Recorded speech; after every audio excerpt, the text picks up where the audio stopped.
अब 18वीं तरमीम के बाद तो सूबे खुद मुख्तार हैं और अगर सूबों में इलेक्शन का मामला है तो उसमें गवर्नर्स ने जो तारीख देनी थी और उन्होंने नहीं दी और जो सारी खिचड़ी पकती रही, ऐसे में सुप्रीम कोर्ट का फैसला जब इलेक्शन करवाने के हवाले से आ जाता है तो वफाकी हुकूमत को क्यों मरोड़ उठ रहे हैं, ये नसीम साहब ने सवाल उठाया। एक तो इसका थोड़ा-सा आप बताइए कि आपको क्या समझ आती है?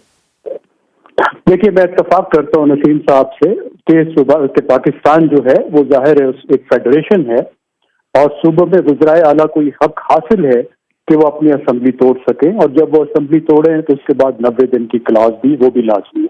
यहाँ तक मैं बिल्कुल इत्तेफाक करता हूँ और उन्होंने इस बात को ऑनर नहीं किया और मैंने जैसे अर्ज किया ये मामला अदालती तौर पर चल रहा था, लेकिन फिर जिस तरीके से उसको सुप्रीम कोर्ट में डील किया गया है उससे एक बहुत बड़ा क्राइसिस पैदा हुआ है। देखिए, 90 दिन से इलेक्शन अगर लेट हुए हैं तो इसका मतलब ये नहीं है कि पाकिस्तान में जुडिशल मार्शल लॉ लगा दिया जाए और पूरे मुल्क का इंतजाम जो है वो चीफ जस्टिस साहब अपने हाथ में ले ले। पाकिस्तान का एक आईनी निजाम है, एक आईनी स्ट्रक्चर है, उसको कहते हैं डाइकोटमी ऑफ पावर कि पाकिस्तान में जो ताकत है वो 3 हिस्सों में तकसीम है। मिसाल के तौर पर जुडिशरी को यह हक हासिल है कि जब कोई कानून बन जाता है तो उस कानून को रिव्यू करे, लेकिन जुडिशरी को बिल्कुल यह हक हासिल नहीं है कि जब तक कोई कानून नहीं बना, उसको प्रेसिडेंशियल असेंट नहीं बनी, उस वक्त उस पर कोई रूलिंग दे। ये पूरी पार्लियामेंट्री दुनिया में कहीं भी नहीं होता, पाकिस्तान की तारीख में ये भी कभी नहीं हुआ।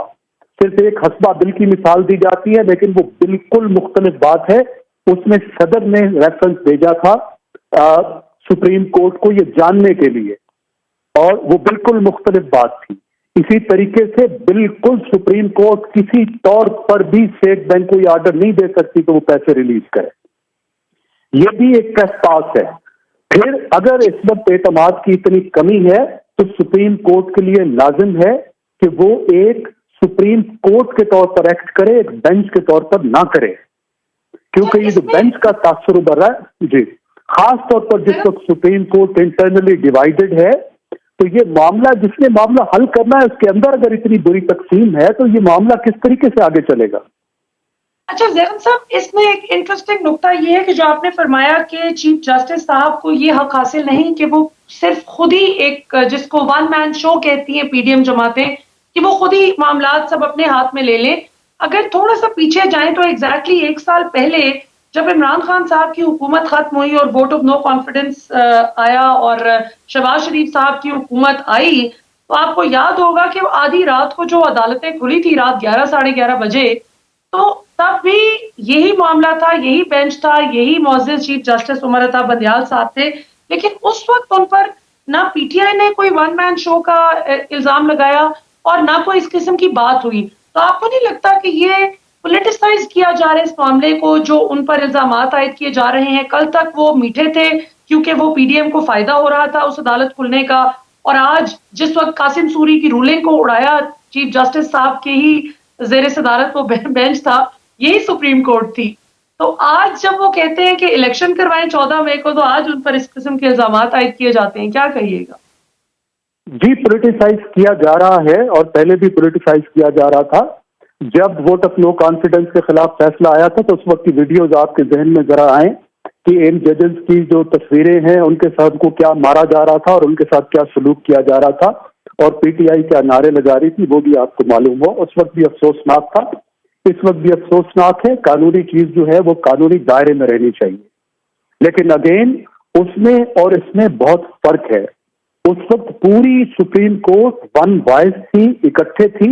पाकिस्तान के आइन को उस वक्त तोड़ा गया था और ये हुक्म दिया था सुप्रीम कोर्ट ने, ये कहा था कि पाकिस्तान के आइन को तोड़ा गया। अब भी मैं समझता हूँ आइन तोड़ा जा रहा है, लेकिन उसमें अहम बात यह है कि हाई कोर्ट में ये मामला चल रहा था। देखिए, बार बार जो अदालत है वो ट्रेसपास नहीं कर सकती और इसका मतलब ये नहीं है कि दूसरे जो जिन इदारों में सुप्रीम कोर्ट को दखल देने का हक नहीं है उसमें दे। अगर इस वक्त सुप्रीम कोर्ट अंदर 2 हिस्सों में डिवाइडेड है, इस जजेस की आधी तादाद ये कह रही कि आप केस उठा नहीं सकते थे, इस वक्त तो वैसे सुप्रीम कोर्ट में आ गया होता। हाई कोर्ट में जो उसके बाद रिव्यू थी, वो कब की खत्म हो चुकी होती, सुप्रीम कोर्ट में आके सुप्रीम कोर्ट फैसला दे चुका होता, झगड़ा ही पैदा ना होता। इसमें बहुत बड़ा कसूर खुद सुप्रीम कोर्ट का है, जिसने अपने आप को मुतनाज़ा किया है, अपनी मॉरल अथॉरिटी को इरोड किया है। तो इस मॉरल अथॉरिटी को सुप्रीम कोर्ट ने रीगेन करना है। सुप्रीम कोर्ट एक आदमी का नाम नहीं है, और सुप्रीम कोर्ट के चीफ जस्टिस और वजीर आजम में जमीन आसमान का फर्क है।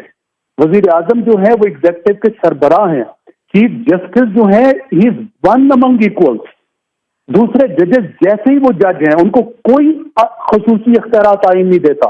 आइन को खोल कर देख लीजिए, चीफ जस्टिस को एक भी इख्तियार नहीं दिया गया। जो भी इख्तियारात दिए गए हैं वो सुप्रीम कोर्ट को दिए गए हैं, सिर्फ रूल की बुनियाद पर।